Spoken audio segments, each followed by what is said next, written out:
bienvenidos una vez más al programa institucional de la Cámara de Representantes, Cámara Responde. Este espacio es para todos los ciudadanos que tendrán la oportunidad de interactuar con el representante invitado en estudio, quien responderá todas sus inquietudes. Hoy nos acompaña John Jairo Cárdenas Morán, representante de la Cámara por el Partido Social de Unidad Nacional por el Departamento del Cauca. Es sociólogo especializado en planeación y desarrollo urbano de la Universidad de Buenos Aires, formado como científico social. Es un hombre que ha dedicado casi toda su vida al estudio de los problemas de nuestra sociedad y del mundo contemporáneo. Actualmente pertenece a la Comisión Tercera o de Hacienda y de Crédito Público. Representante, bienvenido a Cámara Responde. Sandra, encantado, muchas gracias por esta amable invitación y un saludo cordial a toda la amable audiencia. Representante, como es costumbre aquí en nuestro programa, antes de comenzar a escuchar las preguntas que tienen los ciudadanos interesados en los temas de su región y en sus proyectos, obviamente, le voy a pedir que nos haga, si es tan amable, una descripción del Departamento del Cauca en todos los aspectos para que aquellos ciudadanos, aquellas personas que no conocen este bello departamento se animen a visitarlo. El Departamento del Cauca es un lugar maravilloso. Nosotros tenemos desde las Islas Gorgona, todo el litoral pacífico, que es de una riqueza cultural inmensa, pero también estamos metidos allá, sobre el Amazonas mismo. Tenemos el macizo colombiano, el sitio donde nacen los ríos más importantes de Colombia. El norte del Cauca, una región de negros, culturalmente diversa, Popayán, una ciudad histórica con una tradición y con una cultura verdaderamente valiosa. En tierra adentro, nuestras culturas indígenas. En el oriente, en general, los paeses, los guambianos. Una región multidiversa, un lugar donde se confunden las pieles, las historias, un sitio absolutamente extraordinario en términos de riqueza ambiental. Ese es el Cauca, un lugar de posibilidades enormes, con un norte pujante, con un desarrollo económico y agroindustrial extraordinario, con una Popayán que es llamada la Ciudad Blanca y que se caracteriza, pues así es conocida como un lugar absolutamente maravilloso en términos de lo que se llaman las tradiciones religiosas y particularmente su Semana Santa. El Cauca, este lugar extraordinario, es un lugar al que por supuesto estamos invitando a todos los colombianos a que conozcan. Esa es nuestra tierra y esa es Colombia. Muy bien, representante, después de esa descripción, ahora sí lo invito a que escuchemos las inquietudes que tienen los televidentes en el día de hoy para usted, ¿le parece? Me parece muy bien. Entonces vamos con el primer televidente. ¿Cuáles son los problemas de su región? Representante. El Cauca históricamente arrastra tres grandes problemáticas. Primero, una situación de pobreza y de exclusión sistemática. Los indicadores de pobreza y de miseria de Colombia más grandes están concentrados en esta porción de nuestra geografía. Pobreza y exclusión social. Pero también tenemos otro problema que es concomitante. No tenemos Estado. La estructura institucional del Estado es muy precaria. Por lo tanto, los niveles de gobernabilidad son igualmente difusos. Y eso genera condiciones para que históricamente en el Cauca hayan emergido poderes, especialmente los poderes de la guerrilla, poderes fácticos que ejercen todavía un control importante sobre el territorio. El Cauca todavía es un escenario en disputa, la soberanía del Estado en el Cauca está todavía por resolverse. Y el tercer problema, por supuesto, que tiene nuestro departamento es la precariedad de sus élites. Tenemos históricamente unas élites muy débiles que no han tenido la capacidad de liderar las grandes transformaciones, de generar los grandes cambios. Creo que es por ese camino que tenemos que orientarnos. De tal suerte, y para resumir, pobreza y exclusión, gobernabilidad y paz, y finalmente la necesidad urgente, el imperativo que tenemos en el Cauca de darle curso a la formación de una nueva élite política, económica y social que lidere las grandes transformaciones que el Cauca necesita. Representante John Jairo Cárdenas, ¿y qué se está haciendo para dar solución a estos problemas que usted ha planteado? Bueno, el Cauca está viviendo una transición supremamente importante. Digamos, hay varias cosas que se deben mencionar. Primero, el impacto que ha tenido las regalías. El Cauca está empezando a recibir recursos que nunca antes en su historia tenía. Estamos recibiendo aproximadamente en ciencia y tecnología 80.000 millones de pesos, una cifra sin antecedentes. estamos recibiendo más o menos 118, 120 mil millones de pesos. Tampoco antes se tenía una memoria de una cantidad de recursos semejantes. De tal suerte que yo quiero señalar algo que me parece decisivo. Está empezando a generarse un flujo muy importante de recursos. La inversión pública ha mejorado de manera ostensible. Por ejemplo, en el presupuesto general de la Nación que tenemos aprobado para el 2015, vamos a pasar de un presupuesto de 1.200.000 millones de pesos a 1.500.000 millones de pesos. Hemos crecido en 4 años en una proporción realmente fantástica en términos de recursos de inversión nacional. El Cauca pues tiene unas posibilidades fantásticas. El gobierno nacional hizo un contrato plan por 620.000 millones de pesos para el norte de nuestro departamento. De tal suerte que yo pienso que el Cauca se está abriendo a unas posibilidades. El otro elemento importante, en las elecciones de marzo, la mitad de la clase política, digamos así, fue decapitada. No lo digo con satisfacción, es un hecho simplemente que estoy corroborando a la manera de notario. 3 senadores, el senador Aurelio Iragorri, el senador José Darío Salazar, el senador José Darío Jesús Ignacio García, salieron de la escena política, y eso nos plantea un reto enorme a los que hemos quedado en el escenario de la política del Cauca, y es unirnos, y es empezar a trabajar con una visión distinta, con una visión que renueve, que le imprima un nuevo dinamismo a las condiciones tradicionales de la política en el Cauca. Por eso yo diría que de la mano con el presidente Santos y con los auspicios de lo que puede significar la paz en Colombia, este departamento está en camino de hacer la más grande transformación económica, social y política de toda su historia. Muy bien, representante, vamos a darle paso ahora a otro televidente que quiere participar. Señor representante, si se firma la paz, ¿cómo se va a solucionar el problema interétnico? Su respuesta, representante. Bueno, el Cauca, como lo dije, es un departamento multicultural y multiétnico. Se ha presentado una situación de crispación con motivo de lo que se ha conocido como los decretos autonómicos. Las comunidades indígenas, que han venido registrando un crecimiento demográfico importante, mantienen una presión constante por la tierra. Históricamente, los indígenas primero hicieron ocupaciones de tierra de las grandes propiedades agrarias, pero posteriormente eso ha ido evolucionando por la vía de que ya hay una presión constante de las comunidades indígenas sobre tierra de los campesinos y sobre tierra de los afros. En el marco de los actuales decretos autonómicos, los indígenas están solicitando que se reconozcan sus territorios ancestrales y coloniales, y allí surgen varios problemas. Porque territorios ancestrales, pues es una definición muy vaga, y territorios coloniales son aquellos títulos que otorgaron en la época de la colonia los reyes de España. Resulta que en el Cauca ha acontecido lo siguiente: a lo largo de 200, 300 años se han generado una dinámica de poblamiento sobre muchos territorios que hace 200 o 300 años le pertenecían a los indígenas, y hoy allí están asentados campesinos, están asentados afros, y en consecuencia cuando los indígenas reclaman la restitución de esos territorios que hace 300 años eran de ellos, pero que después por la dinámica de poblamiento ya están ocupados por otros sectores, se genera un conflicto. Nosotros pensamos que allí hay un riesgo mortal para la sociedad caucana. Por eso estamos trabajando en la idea de que tienen que generarse unos espacios de concertación que permitan darle curso a un tratamiento distinto.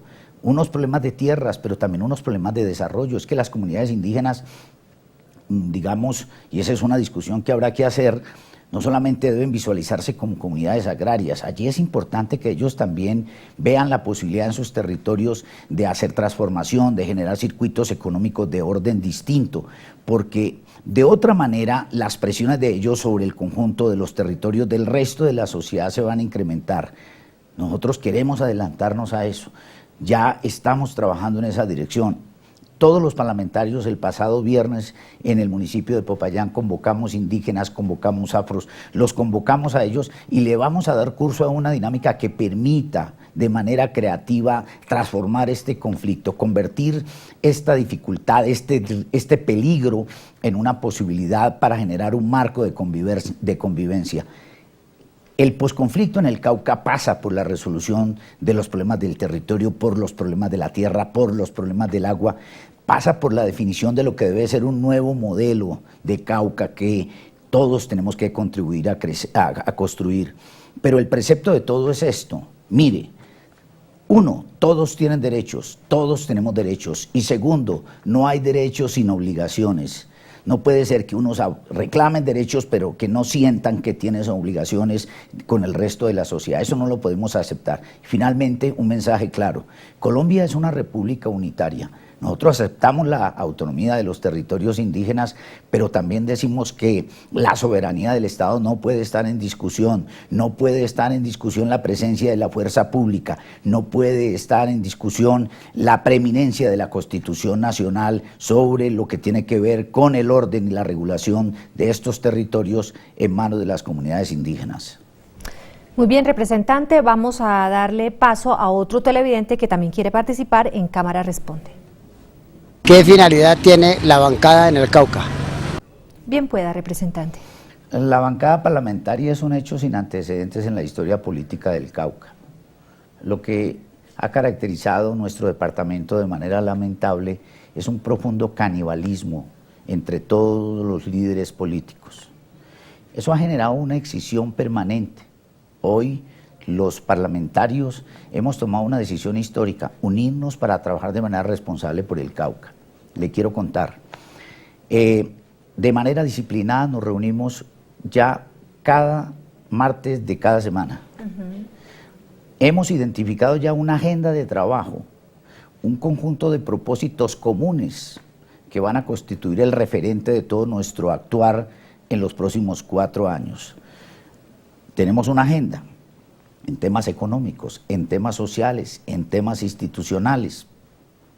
Le pedimos al señor presidente de la República una cita, porque queremos decirle al señor presidente que estamos unidos, para decirle al señor presidente que estamos en la unidad nacional trabajando juntos, dispuesto a continuar acompañándolo en su gobierno, pero pidiéndole al presidente que tiene que mirar al Cauca. Sabemos que lo ha hecho, pero no es suficiente. El Cauca, así como ha sido el gran escenario de la guerra, tiene que ser el gran escenario de la paz. De tal suerte que los parlamentarios unidos hoy de manera responsable estamos trabajando, proponiéndole al gobierno nacional, proponiéndole a los caucanos una agenda de unidad. Estamos convencidos que vamos a tener éxito en este propósito. Representante, tenemos otro televidente que tiene una inquietud para usted, lo invito para que lo veamos. ¿En qué deben ser invertidos los recursos que por regalías llegan a los departamentos del país? Su respuesta, representante. Acabamos de radicar en el trámite del proyecto de regalías una proposición que espero que sea aprobada. Esa proposición dice básicamente lo siguiente: el gran reto del gobierno nacional y del país entero es la educación. Tenemos unos problemas de financiación de todo lo que tiene que ver especialmente con infraestructura educativa. Es un desafío colosal. La jornada única nos va a demandar una ampliación de todo lo que es la infraestructura física de todos los colegios y de las escuelas. Por eso estamos proponiendo que los recursos de regalías prioricen todo lo que tiene que ver con la infraestructura educativa. Pero también estamos diciendo, el gran reto del Cauca es el desarrollo rural. El Cauca es un departamento rural. Los problemas de pobreza nuestro tienen fundamentalmente el rostro de campesinos y de indígenas. La agenda de las transformaciones económicas y sociales es la agricultura en el Cauca. Y allí el tema de las vías terciarias es fundamental. Por eso estamos diciendo que la segunda prioridad en la inversión de los recursos de regalías sea redes terciarias articuladas a los planes de desarrollo rural que el Ministerio de Agricultura va a agenciar. Y una tercera cosa muy importante, estamos diciendo generación de ingresos. Pensamos que los recursos no se pueden destinar tanto a subsidios, a asistencialismo, sino a fortalecer el aparato productivo, a generar ingresos sostenibles. Allí estamos trabajando y finalmente creemos que debe dársele más importancia a la iniciativa de los proyectos regionales, a la posibilidad de que los proyectos signifiquen la unión de 2 o más municipios, que los municipios unidos puedan cofinanciar para que realmente nos propongamos proyectos de impacto regional como corresponde al espíritu de toda la reforma de las regalías que hizo el gobierno nacional. Bien, tenemos espacio para otro televidente que quiere participar. Porque hay urgencia del gobierno para expedir una reforma tributaria. Su respuesta, representante. Bueno, es sabido que tenemos un faltante presupuestal de 12.500.000.000.000 de pesos. En eso incidió el hecho de que el impuesto del 4 por mil termina este año, el hecho de que el impuesto del patrimonio termina este año y finalmente la caída de la renta petrolera. Eso nos generó un déficit que queremos cubrir con esta ley de faltante presupuestal. Pero mire, aquí hay que reconocer que vamos a tener otras dificultades. Las proyecciones nos dicen a nosotros que Ecopetrol va a ser duramente golpeado. Tenemos una caída de los precios internacionales del petróleo. Hoy está en $85 el barril. Allí tenemos nada más una pérdida significativa de recursos en las proyecciones que hicimos cuando aprobamos el presupuesto general para el año 2015. Por no hablar de los otros temas, ¿qué va a pasar con el posconflicto? ¿Cómo vamos a financiar el posconflicto? Pues bien, esto hace imperioso que nosotros asumamos el tema no solamente del faltante presupuestal, sino que asumamos los desafíos de lo que va a significar la merma en los ingresos de Ecopetrol, que financia una parte muy importante de los recursos del presupuesto general de la nación, que asumamos los desafíos que se nos están generando desde el posconflicto, para que encaremos una reforma tributaria que tiene que funcionar con el modelo de que todos ponen. Ahora bien, le quiero decir lo siguiente, vamos a revisar el tema de dividendos, no nos vamos a quedar únicamente en lo que el gobierno nos está proponiendo. Yo particularmente estoy proponiendo que revisemos también el tema de las leyes antitabaco, lo que se llama impuestos saludables. En general hay que revisar toda la arquitectura presupuestaria de la nación, hay que situarse en el horizonte de las demandas que vamos a tener en los años siguientes y disponernos a hacer una reforma tributaria de mayor calado, de mayor envergadura. He dicho que esto se tiene que concertar también con toda la sociedad, que aquí tiene que haber un pacto fiscal. No se trata de que el Congreso empiece a legislar sin consultar los industriales, sin consultar los gremios de la producción. Hay que ampliar la base tributaria, por supuesto, e incluso yo estoy abierto a que consideremos la posibilidad de ampliar el impuesto del IVA. Aquí todos tenemos que entender que la nación tiene unas exigencias particulares en materia de recursos y que tenemos que asumirla metiéndonos la mano al bolsillo todos. Incluso, no descarto, aunque es la peor opción desde el punto de vista mío, que volvamos a hacer una evaluación de la regla fiscal. El tema de la deuda lo podemos volver a considerar, pero de cara a esto, que todos los recursos que la nación obtenga por concepto de esta reforma reviertan en un crecimiento del aparato productivo, reviertan en un fortalecimiento de la agricultura, de la industria y de todo lo que es la industria del conocimiento en particular. Bien, representante, nos quedan los últimos televidentes que quieren participar. Lo invito para que los veamos. Y mi pregunta es, ¿a quiénes afecta la reforma tributaria? Adelante, representante.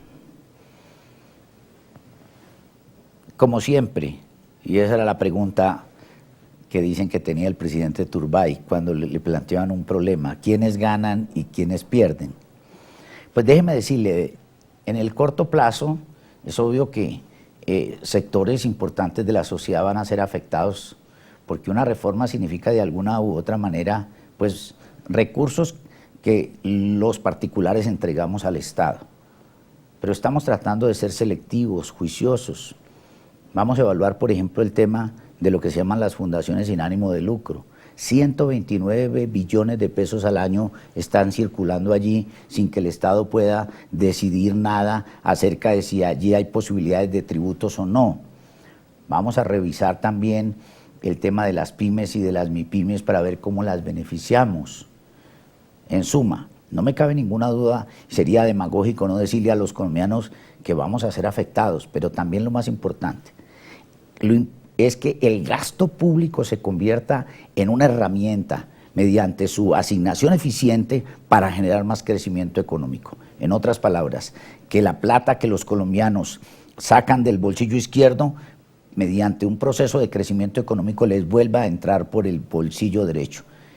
Digamos, esos son los efectos virtuosos que tiene una reforma tributaria y una asignación eficiente del gasto. Allí vamos a concentrarnos y en eso vamos a trabajar. Vamos con los últimos 2 televidentes en el día de hoy. Deseo hacerle una pregunta a un congresista. ¿Cuáles son los cambios que contemplan la reforma de equilibrio de poderes? Bien pueda, representante. El presidente de la República entendió con claridad que cuando un presidente en ejercicio aspira, se generan unas asimetrías, unas desigualdades en contra de aquellos que están aspirando y no están en el poder, de manera sensata. Y para cuidar la pureza de nuestra democracia y para fortalecer la misma, el presidente ha dicho que hay que eliminar la reelección. Sin duda alguna vamos a eliminar la reelección. Vamos a posibilitar que en lo sucesivo quienes estén compitiendo por el primer puesto de este país, la presidencia, pues lo hagan desde el mismo partidor y en igualdad de condiciones. También muy importante el tema de la Cámara, la Comisión de Acusaciones de la Cámara de Representantes. Hay una crítica generalizada en el país de que esta comisión no ha funcionado, que no ha hecho nada. En gran parte esto tiene que ver con el hecho de que quienes componen esa comisión son parlamentarios que no tienen tiempo para realmente coger el sinnúmero de procesos que llegan y darles un tratamiento riguroso. Vamos a crear el Tribunal de Aforados. Se trata de 5 magistrados que van a salir de un proceso meritocrático de las universidades públicas, pero que es elegido por la Cámara de Representantes. Yo creo que esto le va a dar dientes y le va a dar posibilidades a que esta función de control constitucional y de control político funcione. El otro elemento que me parece muy importante en este tema es que, pero todo el país sabe que finalmente yo creo que se va a hundir. La idea de la lista cerrada en el Senado, ya en los debates se hundió. El ministro Cristo está insistiendo en volver otra vez a recuperar la figura, pero yo creo que el Congreso de la República la va a derrotar. Y déjeme comentar una cosa, se aprobó algo con lo que yo no estoy de acuerdo, y es que los contralores departamentales y municipales no los elijan ni las asambleas, ni los elijan los consejos municipales, y que los elija la función de servicio civil. Yo no comparto eso. Mire, el origen democrático de los consejos, el origen democrático de las asambleas le da condiciones suficientes para que ellos sigan eligiendo el contralor. Con esa lógica, entonces, el Congreso de la República también tenía que declararse inhibido de nombrar el Contralor General de la República y que simplemente lo nombraran por meritocracia. Yo desde aquí estoy haciendo un llamado a los concejales y a los diputados para que reaccionemos y nos opongamos a que esto siga siendo tránsito, porque en mi opinión cercena la democracia y debilita particularmente la democracia local, la democracia territorial. Muy bien, representante, un último televidente para preguntar en el día de hoy. ¿Cuáles son las principales obras que se realizarán en su región con los recursos del presupuesto general de la Nación? Su respuesta, representante. Muy importante que los caucanos sepan que en el regionalizado del presupuesto del 2015 al Cauca le van a corresponder, por ejemplo, en inclusión social, que tiene que ver con adulto mayor, con los programas de Cero a Siempre, casi 400.000 millones de pesos. Que para el sector agropecuario, para desarrollo rural, vamos a tener 225.000 millones de pesos, que para vías, especialmente redes terciarias, vamos a tener casi 200.000 millones de pesos. Importante que sepan también que van a haber recursos para educación por 85.000 millones de pesos. En síntesis, el Cauca va a ser un escenario de importantes inversiones por parte de la nación. Súmese a eso los recursos de regalías, recursos que si se direccionan de manera correcta también van a tener un gran impacto en el desarrollo de nuestro departamento. Pero déjeme decirle también, nosotros desde la bancada vamos a insistir en algunas cosas que nos parecen fundamentales. El tema de las vías de cuarta generación. Ya por suerte, el Ministerio de Transporte se incluyó en la ola de concesiones la ampliación de la vía Santander de Quilichao-Popayán, pero estamos peleando por la vía Timbío-El Estanquillo, que es absolutamente fundamental.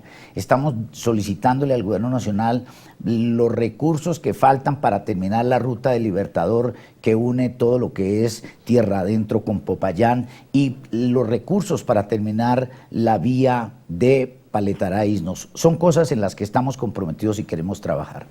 Representante John Jairo Cárdenas, muchas gracias por responder todas las inquietudes de los ciudadanos en el día de hoy. Muchas gracias, Sandra. Como siempre, un ejercicio supremamente importante y una oportunidad para comunicarnos con el Cauca y con Colombia. Y a ustedes, televidentes, los esperamos en una próxima emisión del programa institucional de la Cámara de Representantes, Cámara Responde. Hasta pronto.